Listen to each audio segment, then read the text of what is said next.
Thank you very much, and it's an honor for me to be here in this venue, which has seen very many remarkable personalities, very many remarkable women. I know that this is the place where Benazir Bhutto was the first Muslim president of this union, and many other outstanding women, Mother Teresa, among others. And so I'm very proud to be able here to talk to you and to give you some of my views on the current situation. I will talk just a little bit.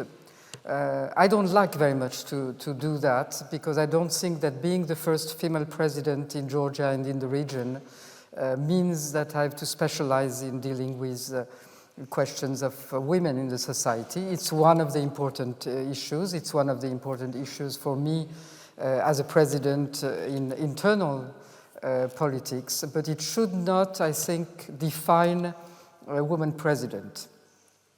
But I just want to give you a few insights because I think that Georgia is not very well known, and it often happens to me that when I meet with people from other countries, they say, oh, you are the first female president, that must be difficult, because they see Georgia as being a country that must be more oriented than Europe and probably with very non-feminist policies and very strict separation of men and women. And I want to dissipate these mythical views because Georgia is not that at all. It has been from the very old times. If our mythology starts with women, Medea, for instance, and many others, women goddesses were in all the regions.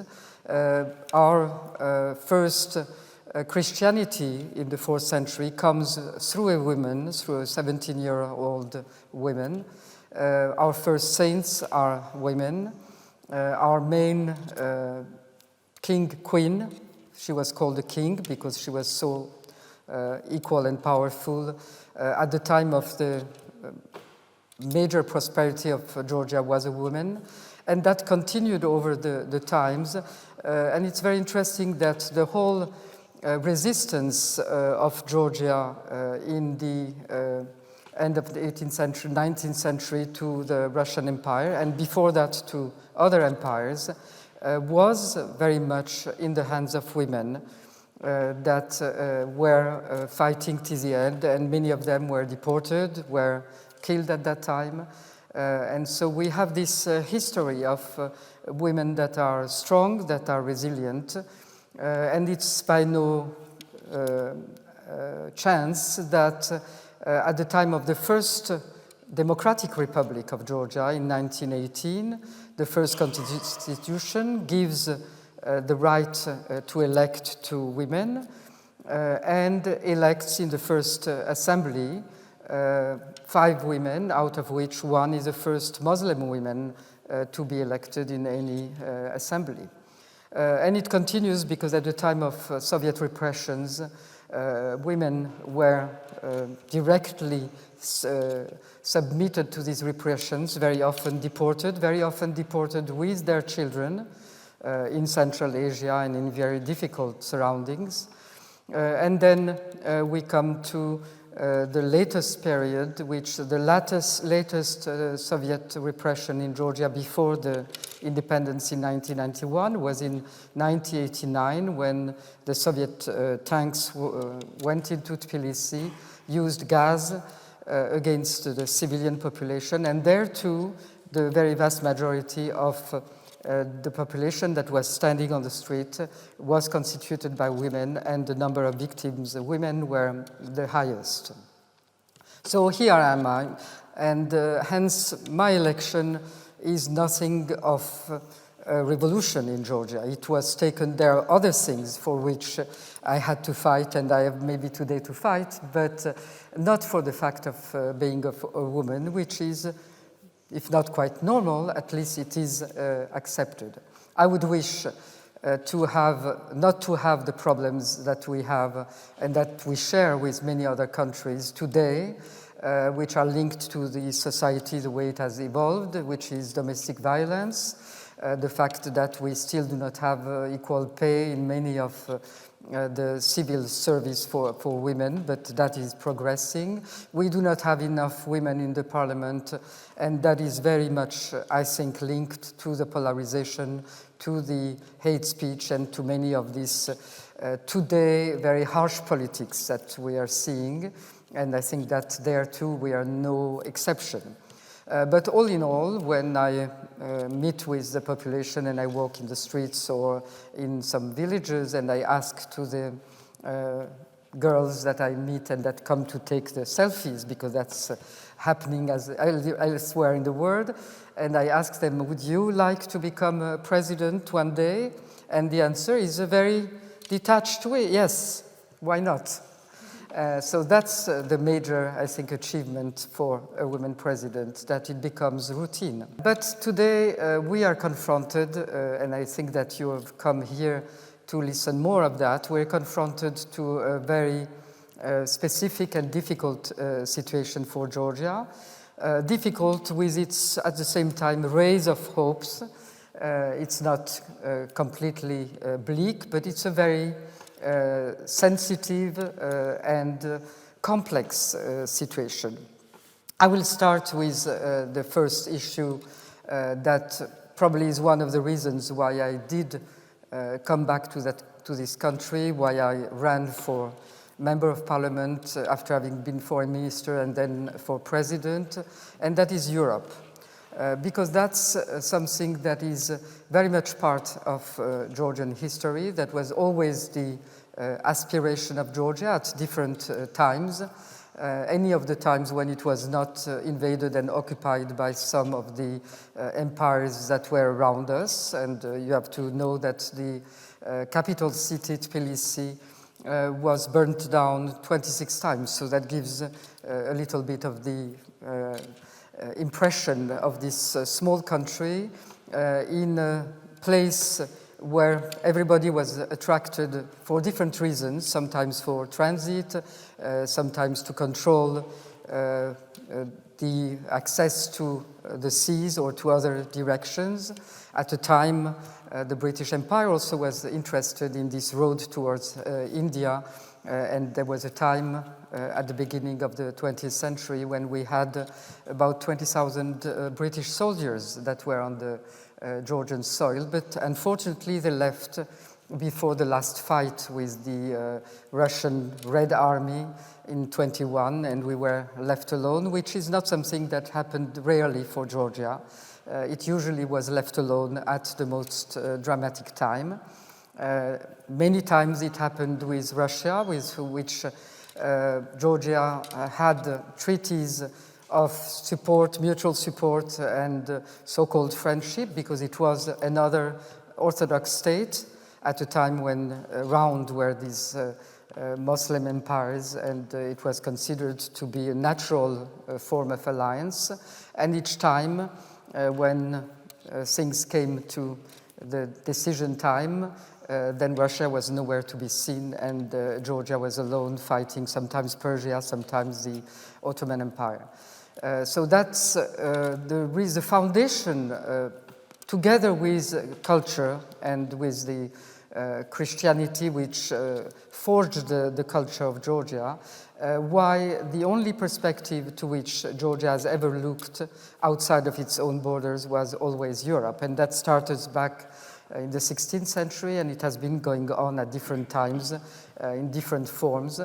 But the more clearly, of course, at the time of the independence movement in the 19th century, when all the fathers of the independence were all Europeans going to Europe and getting their education there, partly at least, and looking towards Europe.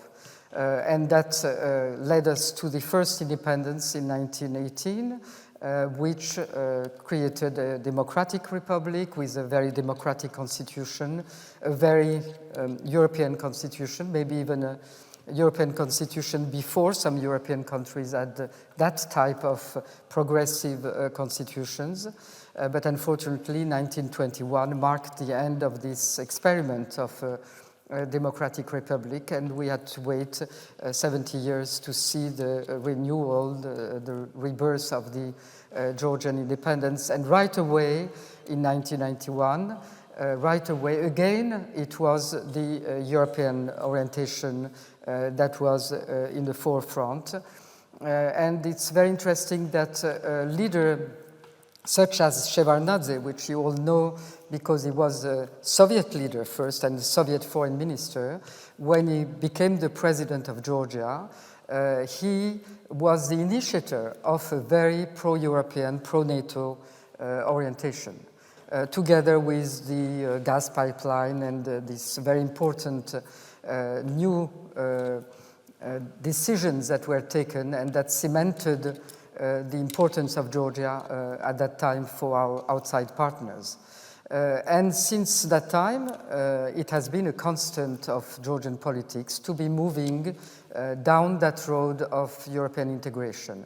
So it started with the European Neighborhood Initiative, and when I was appointed as a Georgian foreign minister, after having been a French ambassador to Georgia, at that time, what I heard from the people I was talking to outside in the diplomatic circles was, forget it, Georgia will never be able to have access to the European Neighborhood Initiative because it's too far away.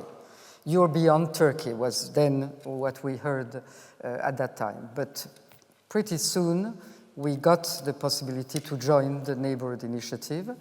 And then we joined the Eastern Partnership, the Association Agreement, the visa liberalization, the Free Trade Agreement, and finally, and that's a major step, and the European perspective. Of course, at the same time, we didn't get the candidate status that our two other friends and partners of the trio, of the associated trio got, which is the candidate status. And that, of course, created some form of disappointment in the Georgian population because they were aware of the fact that in technical terms, we had probably gone down the road further in terms of legislations adopted and many internal reforms that had been carried out over all these years, 30 years of traveling that long road towards European integration.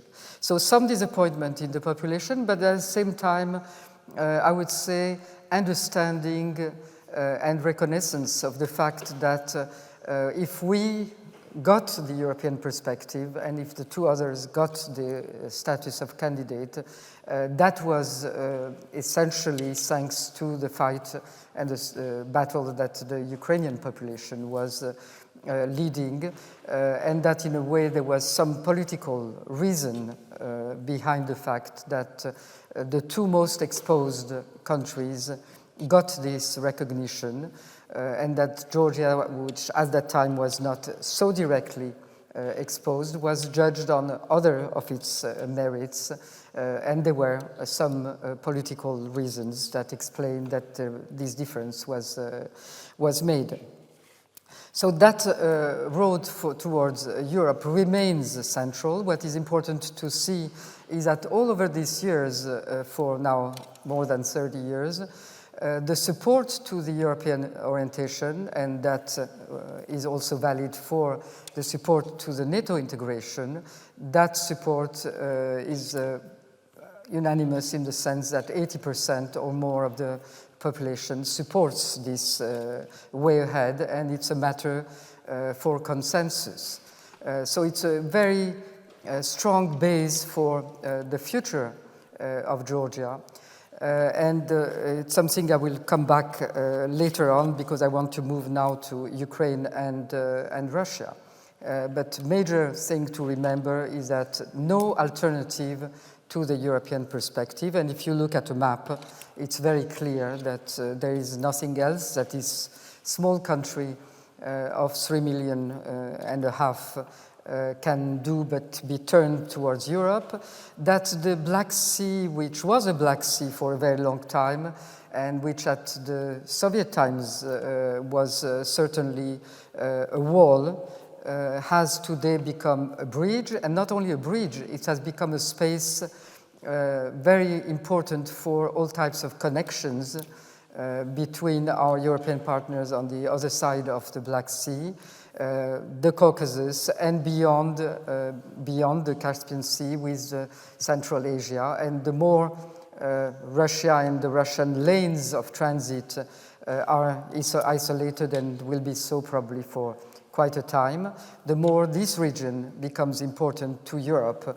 So there is no longer the sense that we are beyond Turkey. Now when we travel to different countries, it is very well understood that we are on the border of the Black Sea, which in a way is the border of the European Union. Because that sea, its stability, its peacefulness and the possibility of cooperation, whether it's energy or in other fields, connectivity, is very essential for tomorrow's Europe.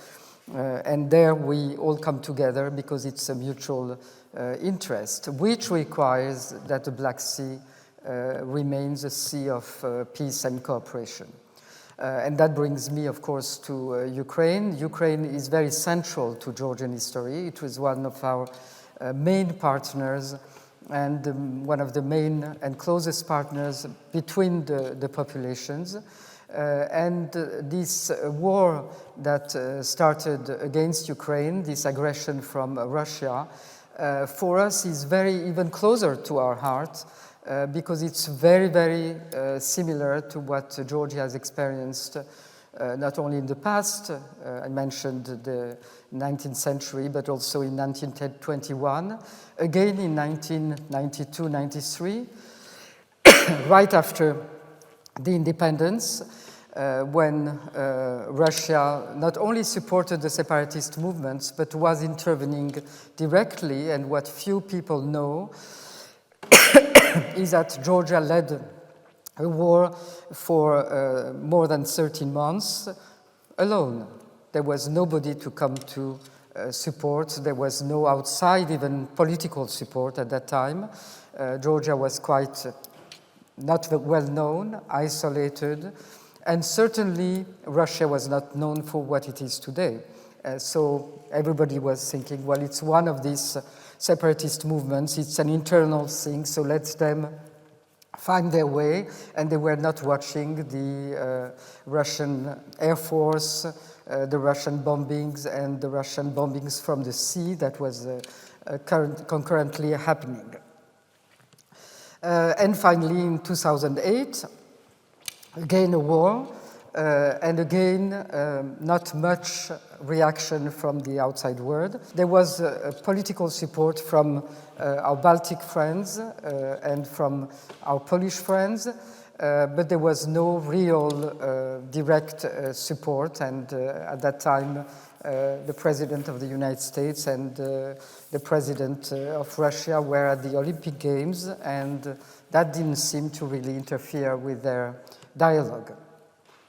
So there is a sense that we have given our share, and of course in this situation, on one side the solidarity of the population and mine personally and of many of the leaders is entire. We have two occupied territories that represent 20% of our whole territory, and where there are two huge Russian military bases that have been a little bit reduced due to the war in Ukraine. They had to transfer some equipment and some personnel, but it remains that Russian forces are somewhere around 40 kilometers from the capital city, and not only the capital city, but from the main highway that links the eastern part of Georgia to the western part. So the strategic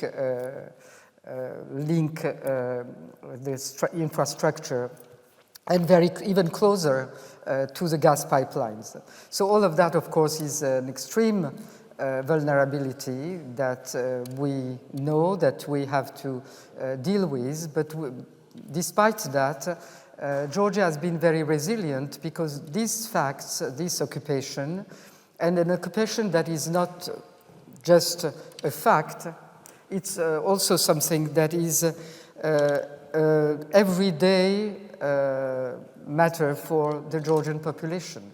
Because every day we hear that the Russians have come and have moved the occupation line that is not a border, but which is not supposed to be transgressed by the Georgians that live on this side of the border or on the other side. And they take hostages every other day.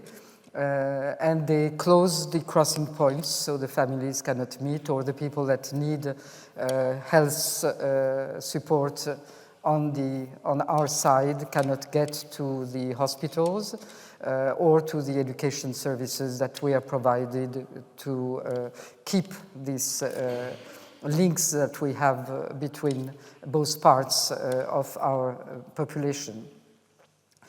So all of that is creating, of course, major tensions, but that has not been enough to really make Georgia in any way change her course towards European Union and towards NATO. We have twice a year NATO military exercises, sometimes led by NATO, sometimes by the United States. We have direct support to our army by the United States in terms of training and support for air defenses. We can only be supportive and morally supportive of something that has defeated really all the predictions. And I think that's the major lesson that Russia should take out of this war that it has started, is that today Russia does not understand the outside world anymore, does not understand its neighbors. I'm sure that when Russia initiated this aggression and initiated it in a very psychological way to throw all these tanks against the capital city, against Kiev, I'm sure that Putin was thinking that here in Ukraine there is this young president that has no experience. He's not going to resist to the extreme pressure, and it's really an extreme pressure to see his country invaded, bombarded day after day, and he has resisted. So first surprise. Second surprise, the Europeans have not started as they used to do, and in our case, to say, well, Russia must have some reasons, well, maybe it's Russian territory, as they did for Crimea, or thinking, well, we have some economic interest, and this economy is what links us to Russia, and we have to keep those links because that's what pacifies Russia, which was a long-hold idea about the relations between West and Russia. And again, there Putin was wrong, because this time the European Union made strong decisions, realized that it cannot remain dependent on the energy and other forms of dependency towards Russia, has to have its own politics, and that was a matter for a large consensus. There were differing views, certainly, during the decisions making, but all in all, this unity of the European Union remained and was a major factor. The other major factor was a unity between European Union and the United States, which also probably the guess or the hope of Putin would have been that there would be dissensions, and that this would not be a united front, and that front has remained united. Another miscalculation was on the Ukrainian population, that they would, after a while, get wary of this very dramatic, tragic war and of its consequences on their everyday life, and that they would start resenting their government and there would be internal dissension. It has not happened, and what we have seen is an extremely united and courageous civilian population that is taking part to this resistance.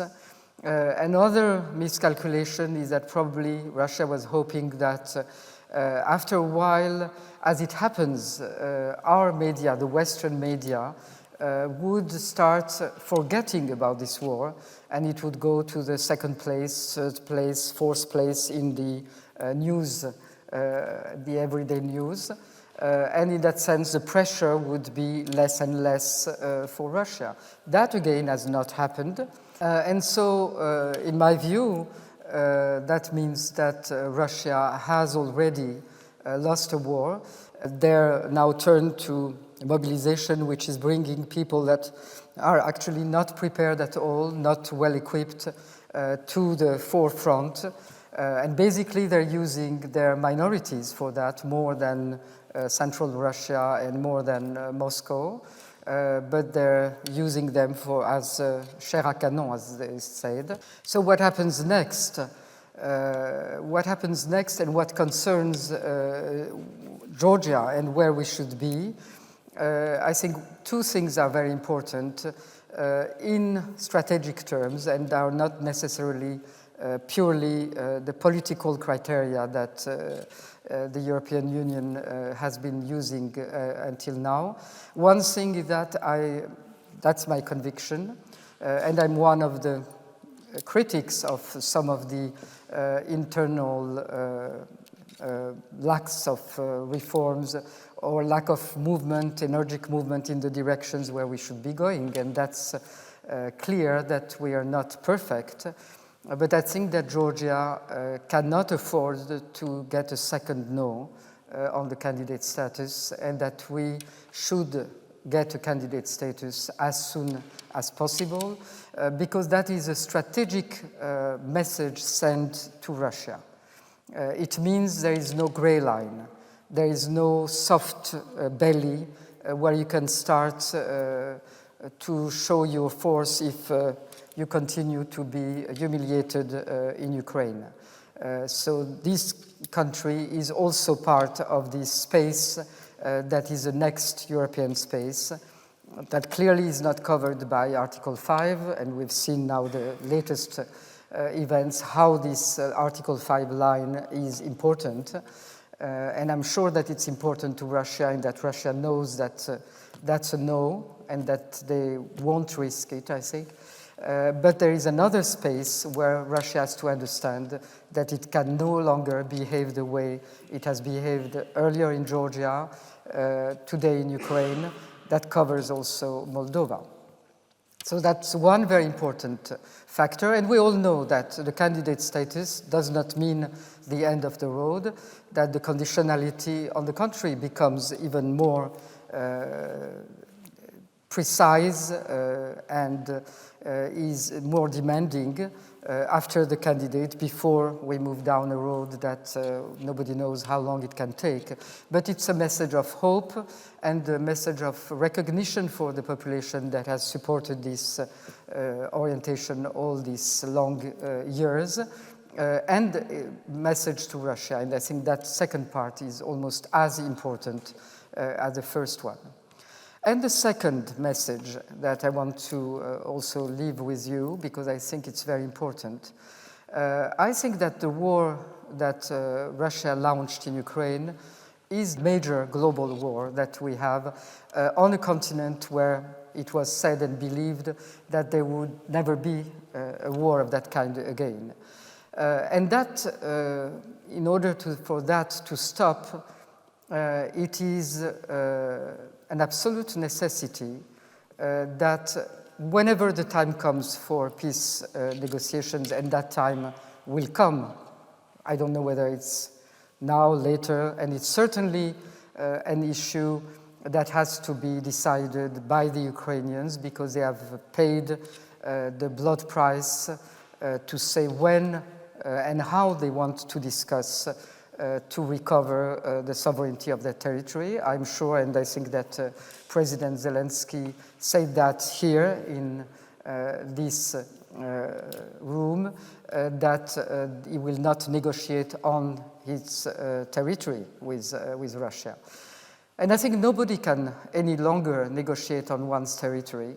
The key for stability, for a future Europe that will have some forms of normal relations with a normal Russia, the key to that is for Russia to be maintained in its own borders. First of all, to understand, to recognize and to assimilate where are its borders. Those borders cannot be, sometimes including Crimea, sometimes including part of Georgia, sometimes including other territories. Practically, Russia has been fighting for small pieces of land, sometimes bigger, with all its neighbors. And that means that there is a complete confusion, including among the Russian population, about where is Russia. I don't know how to qualify. I mean, this informal form that will start incomprehensible wars around it because it doesn't know where to stop. And so the next negotiations have to be global negotiations. They have to cover all the occupied territories by Russia, and we have to come to an understanding of what will be really. We have been lots of talks about that, but that is the key to then start thinking about a new European architecture of security, of cooperation, of dialogue, of everything. That opens the way then to everything, because that opens the way to Russia becoming normal. And if we do not make Russia becoming normal, and Ukraine has made a large part of that, then we will continue. Russia will more or less digest this non-victory or this defeat, and will start again as soon as it can to again show its force. So I think that we are at a crucial time, at a time when we have to know what we want, and when I say we, it's the whole of the European neighbors, and of course including the United States. We have to know what type of Russia we can live with. Thank you very much.